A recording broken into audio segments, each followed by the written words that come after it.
Bismillahirrahmanirrahim. Assalamu alaikum students. I hope you all are very good and enjoying a very good health.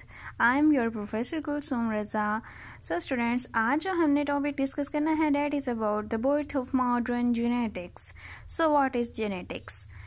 Genetics एक ऐसी branch है bio की जिसके अंदर हम जीन्स को स्टडी करते हैं, उनके अंदर आने वाली चेंजिंग्स को यानी कि genetic variation and heredity in organisms, इस चीज़ को हम स्टडी करते हैं. So now come towards the heredity. Heredity एक ऐसा जरिया है जिसके अंदर ट्रेट्स जो है वो पेरेंट्स से ऑफस्प्रिंग्स के अंदर जो है वो ट्रांसफ़र होते हैं. अब ट्रेट्स क्या हैं? यानी ऐसी कैरेक्टरिस्टिक्स जैसे कान हैं, आँख हैं, दो कान हैं, दो आँखें हैं, आँखों का कलर क्या है, बालों का कलर क्या है. तो ये सारे कैरेक्टरिस्टिक्स हैं जो कि पेरेंट्स से ऑफस्प्रिंग्स की तरफ ट्रांसफ़र होते हैं.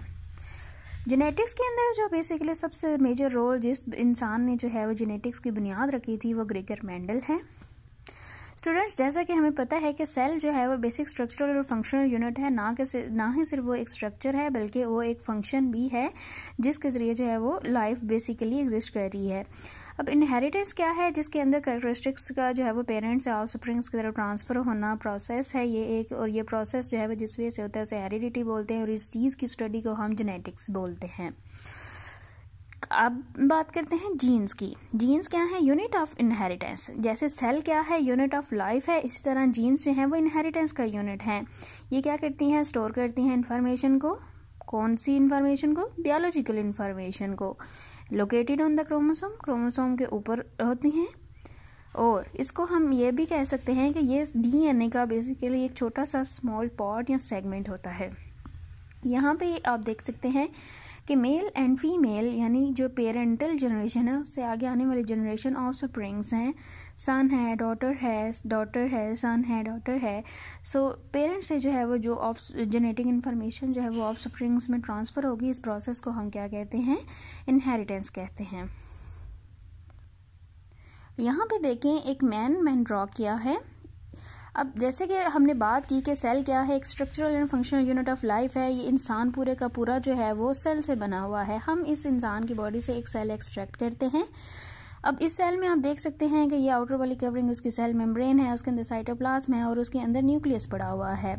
अब हम इस न्यूक्लियस को एक्सट्रैक्ट करते हैं जिसके अंदर डीएनए प्रेजेंट होता है. उस डीएनए के अंदर बेसिकली क्या चीज़ें हैं? क्रोमैटिन मटेरियल होता है जो धागे की तरह का हमें नज़र आ रहा होता है. उसमें से एक क्रोमोसोम, ये बेसिकली इंसान की जो बॉडी होती है उसके अंदर 46 क्रोमोसोम्स होते हैं. हम एक क्रोमोसोम को एक्सट्रैक्ट करते हैं तो हमें इस तरह की शेप मिलती है. यानी जो बेसिकली ये सेंटर वाला पोर्शन क्या है? इसका सेंट्रोमियर है और ये जो दो आर्म्स नज़र आ रही हैं ये क्रोमेटिड्स हैं. हमने बात की जीन्स जो कि इंफॉर्मेशन स्टोर कर रही होती हैं. तो इन क्रोमोसोम्स के ऊपर जो है वो इस तरह से जीन्स प्रेजेंट होती हैं जिनके पास बायोलॉजिकल इंफॉर्मेशन स्टोर होती है और ये जीन्स ही बेसिकली आगे जो है वो ट्रांसफ़र होती हैं ऑफस्प्रिंग्स में क्योंकि इनके पास इंफॉर्मेशन होती है. अब जीनोम क्या है? यानी एक इंसान के अंदर ये सारे का सारा जितना जेनेटिक मटेरियल प्रेजेंट होगा उसे हम जीनोम बोलेंगे. कैरियोटाइप क्या है? एक क्रोमोसोम्स की पर्टिकुलर अरेंजमेंट जो कि इंसान के अंदर प्रेजेंट होती है उसकी हम जो है वो बेसिकली एक पिक्चर बनाते हैं. तो उस पिक्चर से हमें पता चलता है कि क्रोमोसोम्स यहाँ पे एग्जिस्ट कर रहे हैं. तो ऐसी अरेंजमेंट को फिर हम कैरियोटाइप कहते हैं. और कैरियोग्राम क्या है कि इन क्रोमोसोम्स को अगर हम एक डायग्राम के तहत जो है वो रिप्रेजेंट करें तो उस चीज़ को हम कैरियोग्राम बोलते हैं.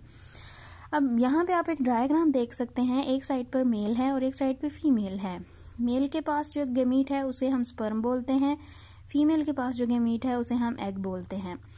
अब जब फर्टिलाइजेशन होती है तो हमें पता है कि मियोसिस के ज़रिए जो है वो नंबर ऑफ़ क्रोमोसोम्स रिड्यूस्ड हो जाते हैं और दोनों जो गैमीट्स हैं इनके पास नंबर ऑफ़ क्रोमोसोम्स हाफ हैं. 23 मेल के पास हैं, 23 फीमेल के पास है. फर्टिलाइजेशन के बाद जब ऑफस्प्रिंग पैदा होगा, ये बेसिकली इनका ऑफस्प्रिंग है, तो उसके पास जो है वो दोनों की कैरेक्टरिस्टिक्स होंगी. यानी हाफ नंबर ऑफ़ क्रोमोसोम जो है वो मेल से होंगे और हाफ नंबर ऑफ क्रोमोसोम जो है वो फीमेल से होंगे. और टोटल इस तरह इस इंडिविजुअल इस जाइगोट के अंदर, इस ऑफस्प्रिंग के अंदर भी 46 नंबर ऑफ क्रोमोसोम्स होंगे. जो कैरियोटाइप आपको बताया है उसमें होमोलोगस क्रोमोसोम्स का जिक्र किया जाता है। होमोलोगस क्रोमोसोम्स जो कि साइज, शेप एंड पोजीशन में जो है वो सेंट्रोमियर ऑफ पोजीशन जो होती है उसकी सेंट्रोमियर की उसमें सेम हो तो ऐसे क्रोमोसोम्स को हम होमोलोगस क्रोमोसोम्स बोलते हैं। फॉर एग्जांपल ये एक क्रोमोसोम मेल से है, दूसरा क्रोमोसोम फीमेल से है। ये दोनों क्रोमोसोम्स अपने साइज में सेम है, शेप में सेम है, इनकी पोजीशन ऑफ सेंट्रोमियर सेम है, तो ये एक होमोलोगस क्रोमोसोम बन गया।